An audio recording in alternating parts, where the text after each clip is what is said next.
പാചകവാതക പ്രതിസന്ധിയും കനത്ത വേനൽ ചൂടും ചേർന്നതോടെ ജില്ലയിൽ കോഴിയിറച്ചി വിലയിൽ ഗണ്യമായ ഇടിവ്. ഹോട്ടലുകൾ പലതും അടച്ചതും ചിലത് വിഭവങ്ങൾ ചുരുക്കിയതും കോഴിയുടെ ആവശ്യകത കുറച്ചു. ഇതോടെ 2 ആഴ്ച മുൻപ് കിലോയ്ക്ക് 150 രൂപ വരെ എത്തിയിരുന്ന കോഴിയിറച്ചി വില ഇപ്പോൾ 120 രൂപയിലെത്തി.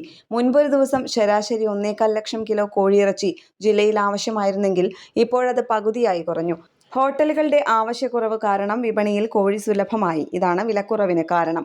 വിൽപ്പന കുറഞ്ഞത് വ്യാപാരികൾക്കും കർഷകർക്കും തിരിച്ചടിയായിട്ടുണ്ട്. സ്റ്റോക്ക് കൂടുന്നതോടെ നഷ്ടഭീഷണി ഉയർന്നു. ഇതോടെ പുതുതായി കോഴിക്കുഞ്ഞുങ്ങളെ വാങ്ങാനോ വളർത്താനോ കർഷകർ മടിക്കുന്നുണ്ട്. 1 മാസം മുൻപ് 55 രൂപയായിരുന്ന കോഴിക്കുഞ്ഞിന്റെ വില ഇപ്പോൾ 15 രൂപയിലേക്ക് താഴ്ന്നു. ഇപ്പോഴത്തെ സാഹചര്യത്തിൽ 1000 കോഴിയെ വളർത്തണമെങ്കിൽ കുറഞ്ഞത് 700 ലിറ്റർ ശുദ്ധജലമെങ്കിലും വേണം. കുടിവെള്ളക്ഷാമം രൂക്ഷമായിരിക്കുന്ന സാഹചര്യത്തിൽ വെള്ളം പണം കൊടുത്തു വാങ്ങേണ്ട സ്ഥിതിയാണ്. ചൂടിനെ പ്രതിരോധിക്കാൻ മരുന്നുകളുണ്ടെങ്കിലും അതിനും വലിയ വില നൽകണം.